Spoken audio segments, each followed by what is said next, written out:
The night was thick with fog as I stood on the edge of our village in Mambusa, my heart pounding in my chest. It was the night of the full moon, a time when the elders warned us of the spirits that roam the fields and forests, seeking the unwary. I had always listened, but that evening, curiosity tugged at me.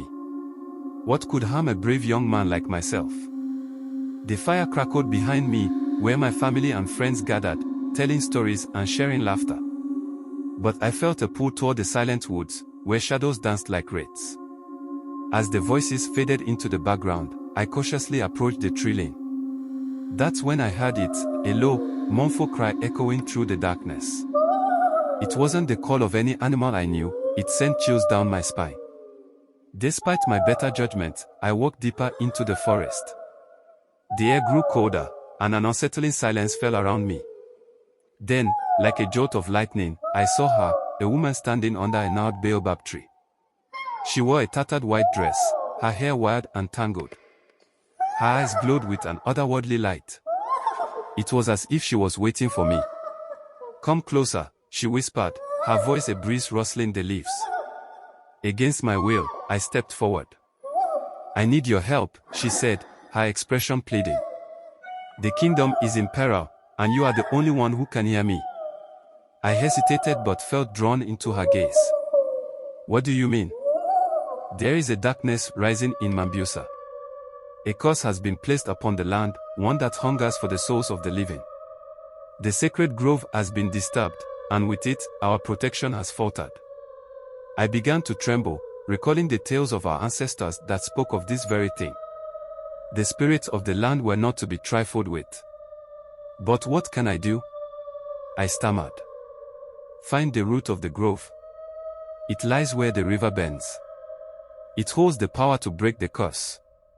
As she spoke, the trees around us twisted and creaked, a warning ringing in my ears. Just then, a headache pierced my mind like a stake. Images flooded in, the visions of our village plagued by drought, our crops withering, our people falling ill one by one. The last tremors of the unseen force crackled through the air, leaving me breathless. "Go," she urged, her voice sharp like glass. "Before it's too late." With the weight of her words heavy in my heart, I fled, racing back through the forest. My footsteps quickened as I saw flickering lights in the distance, the fire from our village beckoning me home. But upon my return, what I found was a scene of chaos. The laughter had vanished, replaced by frantic shouts and cries for help. Our people gathered around the center of the village, looking toward the sky where a massive storm brewed ominously. Fear and despair hung thick in the air. I joined the throng, my voice rising over the din. I recounted my encounter, urging the elders to gather their courage and venture to the sacred grove. We had to restore what was disrupted. And so, under the haunting glow of the moon, we set out as a community. Together, we took the path to the river where the grove stood, our hearts united in hope against the dark shadows that threatened to consume us. As we reached the grove, the air felt charged, as if nature itself was holding its breath. From that day on, we would remember the lesson taught by the mysterious woman beneath the baobab tree, that the spirit of Mambusa was as powerful as the bonds we shared.